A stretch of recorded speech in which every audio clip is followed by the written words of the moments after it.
As you say that euro-dollar volatility underprices the tail risk of a Le Pen victory. You can imagine what would happen if it was Brexit or another major event. People would be very worried about it.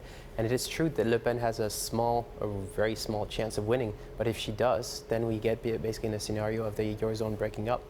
All right, let's jump into this, because we look at the polls and they say Macron, who's probably going to come in first or second place in the first round, will go up Le Pen, and he's winning by like 20 points in the next round. And so it really doesn't seem like she has a chance. But you've taken another approach in which you've layered on top of each other various potential voters that she can draw from. So some from the left-wing candidates, some from Fillon, some from some other sort of sovereigntist candidates. And you say that it is plausible that she could get to 50%. So explain to us the work that you've done here. Sure. I mean, it's a definition of a stress test. It's an extreme scenario, which is still plausible. And so what we looked, for example, is small candidates on the far left. There's about a 19% chance as their voters are actually going to vote for Le Pen.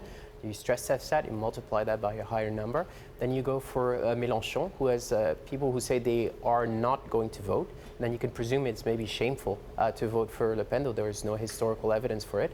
And then you take basically some of these people who are not going to vote, theoretically, and assume that they're going to vote for Le Pen. And you can go through different categories, but then you have to be very specific. People on the left, the center left, and on the center right have an extremely low probability of voting for whatever happens. It is really very much the far left and people on the far right, as well as the party of Monsieur Fillon, where there's a decent probability of them voting for Le Pen, and those who say they are not going to vote, you can presume maybe that they are actually going to vote for Le Pen. If you do that exercise, then on some days, she would basically have won the elections.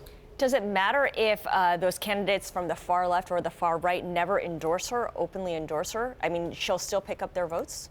It matters if there's an endorsement, but not necessarily. So party votes actually do matter in France, particularly the ones which are more extremist. So there's an element where it does matter. But the people on the far left will never recommend a move towards the Front National. So there's something that still is being declared. So you have people from the far left saying that they're going to vote, and not a large amount. But it's not basically not going to happen. Same thing on the right. Monsieur Fillon will almost certainly never encourage people to vote for Madame Le Pen, and pretty much everybody else is going to encourage to vote for Macron, though he will have to pay a price for that. So he'll have to give something to get it. All right, let's talk about this idea that there might be people who are going to vote for Le Pen out there who won't admit to a pollster that they're going to vote for Le Pen. So you hear this sometimes with other candidates, people talking about with Trump, Brexit, kind of unclear. A, does the historical record suggest that when you have these sort of controversial populist, nationalist candidates that they tend to outperform their polling on average? And B, we have this Dutch election coming up in 2 days where there's a similar candidate, Kurt Wilders. Are you going to be looking at his performance relative to the polls as a possible proxy to how Le Pen does against her polling?